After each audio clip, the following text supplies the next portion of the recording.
அஸ்மத் குருப்யோ நம. ஸ்ரீமத்யை கோதாயை நம.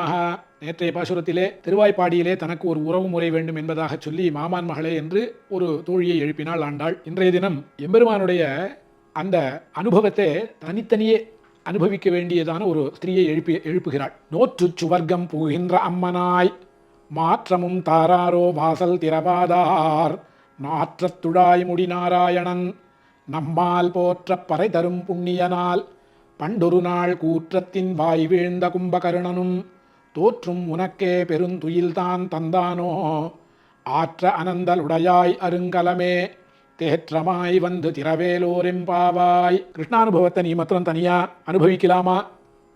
சரி போட்டோம். நோற்று சுவர்க்கம் புகுகின்ற அம்மனாய், நோன்பு நோக்காமையே கிருஷ்ணானுபவம் பண்ணணும்னு நீ நினைச்சுருக்கியே, இது சரியா? சரி, அம்மனாய் அப்படின்னு அன்போடு அழைக்கிறார் இந்த பெண்ணை. சுவர்க்கம் அப்படின்னா கிருஷ்ணானுபவத்தையே, சுவர்க்கம்னாக்க கிருஷ்ணானுபவத்தை சொல்கிறது. நோன்பு நோக்காலேயே கிருஷ்ணானுபவம் பெறணும்னு நீ நினைக்கிறியே, இது நியாயமா? இல்லையா? நீ வாசற்கதவை திறக்காலன்னா கூட பரவாயில்ல, நாங்கள் கேட்குற கேள்விக்கு ஏதாவது பதிலாவது சொல்லக்கூடாதா? ஏற்கனவே 3-4 பேரும் இப்படி தான் பண்ணிட்டு இருக்கா, நீ இப்படியே பண்ணிட்டு இருக்கிய, நியாயமா? நோற்று சுவர்க்கம் பூகின்ற அம்மனாய் மாற்றமும் தாராரோ வாசல் திறவாதார், எந்த விதமான மாற்றமும் இல்லாமல் உள்ளே உறங்கி கொண்டு இருக்கின்றாயே நாற்றத்துழாய் முடி. உடனே இவ கேட்குறாளாம். கேட்குறதா நினச்சிண்டு ஆண்டாள் சொல்கிறா, நான் கிருஷ்ணானுபவம் பண்ணுறேன்னு உனக்கு எப்படி தெரியும் அப்படின்னு கேட்குறா. நான் கிருஷ்ணானுபவம் பண்ணுறேன்னு எப்படி தெரியும் உனக்கு அப்படின்னு. நாற்றத்துழாய் முடி நாராயணன் பண்ணிட்டு இருக்க, எப்படி தெரியுமா? உன்னுடைய அறையிலிருந்து துழாயுடைய வாசனை, திருத்துழாய் துளசியுடைய வாசனை வெளியே வருகின்றது. அதை வைத்து கொண்டு தான் நீ கிருஷ்ணானுபவம் பண்ணி கொண்டிருக்கின்றாய். எம்பெருமான் அங்கே இருக்கான், அதனால தான் நீ எழுந்து வரமாட்டேங்கிற. கிருஷ்ணானுபவம் பெருமாள் அங்கே இருக்கிறதுனால தான் நீ எழுந்து வரமாட்டேங்கிற. அதனால தான் நீ அந்த அனுபவம் பண்ணுறது எனக்கு எப்படி தெரியும்னு கேட்காத. நாற்றத்துழாய் முடி நாராயணன் உள்ளே இருக்காங்க. நாற்றத்துழாய் முடி நாராயணன் பெருமாள் அங்கே இருக்க. ஏன்னா பெருமாளுக்கு மிகவும் உகந்தது எது அப்படின்னாக்க, வனமாலையை காட்டிலும் எம்பெருமானுக்கு உகந்தது எதுவுமே இருக்க முடியாது. துளசியுடைய அந்த காட்டை, துளசியுடைய மாலையை காட்டிலும் உயர்ந்ததான புஷ்பம் எம்பெருமானுக்கு ஒன்றுமே கிடையாது. நாராயணன் நம்மால் போற்ற பறை தரும் புண்ணியனால் அப்படின்னா தீர்த்தன் எம்பெருமான், பரிசுத்தமானவன். நம்மால் போற்ற பறை தரும் புண்ணியனால் பண்டொரு நாள் கூற்றத்தின் வாய் வீழ்ந்த கும்பகர்ணனும் அப்படிங்கிற. பண்டொரு நாள் கூற்றத்தின் வாய் வீழ்ந்த கும்பகர்ணனும் தோற்று உனக்கே பெருந்துயில்தான் தந்தானோ. இப்படி தூங்கின்றிருக்கியே, போன பாசுரத்தில் சொன்ன மொழியோ இல்லையா? அன்றிச்ச உண்மை ஏம பெருந்துயில் மந்திரப்பட்டாளோன்னு மொழியோ, அதே மாதிரி தான் இங்கே இருக்கிறவனும் தூங்கின்னு இருக்கா. அப்போ இவளுக்கு என்னன்னா, அவளுக்கு மந்திரம் போட்டு விடாளோன்னு கேட்டா.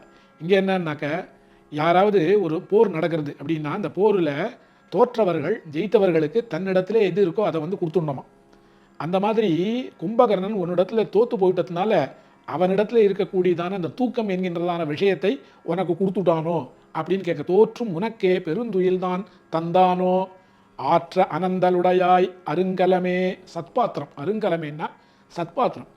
ஒரு விஷயத்தை நீ எப்பேற்பட்டவள் அப்படின்னா, இந்த மாதிரிலாம் நாங்கள் சொல்கிறோன்னு நினச்சிக்காத. உன்னை காட்டிலும் நல்ல விஷயம் தெரிந்த சத்பாத்திரம் யாருமே கிடையாது. சத்பாத்திரம் அப்படிங்கிற. ஆற்ற அனந்தலுடையாய் அருங்கலமே புண்ணியனால் அப்படிங்கிறா சொல்கிறா. என்ன தேற்றமாய் வந்து திற அப்படிங்கிற. உன்னை அழகுபடுத்தி கொண்டு திறக்கணும் கதவை அப்படிங்கிற. சில பேர்லாம் தூங்கிகிட்டே இருப்பான். எழுந்து வரச்சே பார்த்தியானாக்கா பிசாசாட்டம் வருவான். எழுந்து அங்கேருந்து வரச்சேவே வாயிலேருந்து எச்சல் ஒழிகின்னு இருக்கும். என்ன போட்டுருக்கிற ட்ரெஸ்ஸு கரைஞ்சிருக்கும். இஷ்டத்துக்கு அங்கேருந்து கதவை திறப்பாங்க. அந்த மாதிரிலாம் திறக்காத. தேற்றமாய் உன்னை நன்றாக செழுமைப்படுத்தி கொண்டு கதவை தர. ஆற்ற அனந்தலுடையாய் அருங்கலமே தேற்றமாய் திரவேலோரெம்பாவாய் அப்படின்னு சொல்கிறா. இந்த பாசுரத்தில் விசேஷ தர்மம்னு ஒன்று இருக்குது, சித்த தர்மம்னு ஒன்று இருக்குது. சித்த தர்மம் அப்படின்னா என்னன்னாக்க, பகவான் தான் சித்த தர்மம் அப்படிங்கிறத நாம் தெரிஞ்சுக்கணும். என்னன்னாக்க, சித்த தர்மம் அப்படின்னா மோட்ச ரெடியாக எது இருக்குது அப்படின்னா, மோட்சத்தை கொடுக்கக்கூடியவன் யார் அப்படின்னா பகவான். அதனால தான் நாற்றத்துழாய்முடி நம்மால் போற்ற பறை தரும் புண்ணியனால் நாங்கள் சொல்கிறேன். மோட்சோபாயமே சிறந்தது, அதை கொடுக்க வல்லான் யார் அப்படின்னாக்கா சாக்ஷாத் எம்பெருமான் தான். ராமோ விக்கிரகவான் தர்மா கிருஷ்ணம் தர்மம் சனாதனம் அப்படிங்கிறது இந்த பாட்டில் இருக்கக்கூடியதான உண்மையான கருத்து. அதுதான். ராமோ விக்கிரகவான் தர்மஹா, தர்மமே உருவெடுத்தவன் ராமன். கிருஷ்ணம் தர்மம் சனாதனம். கிருஷ்ணம் யாருன்னா சனாதனம் எது அப்படின்னாக்கா சாட்சாத்து கிருஷ்ணன் தான். அப்போது நாம் செய்யக்கூடியதான பக்தியோ சரணாகதியோ மோக்ஷோபாயம் அன்று. சித்த தர்மமான பகவானே உபாயம்னு எவன் ஒருவன் நினச்சிண்டு எம்பெருமானிடத்திலே சரணாகதி பண்ணுறானோ அவனுக்கு எல்லா விதமான நன்மைகளும் ஏற்படுகிறது. எம்பெருமானுடையதான அந்த கருணை உடனேவே அவனுக்கு கிடைக்கிறது என்பதாகத்தானே இந்த பாசுரத்திலே ஆண்டாள் நமக்கு தெரிவிக்கிறாள் என்பது இந்த பாசுரத்துடைய அர்த்தம். ஸ்ரீமத்யை கோதாயை நமஹ.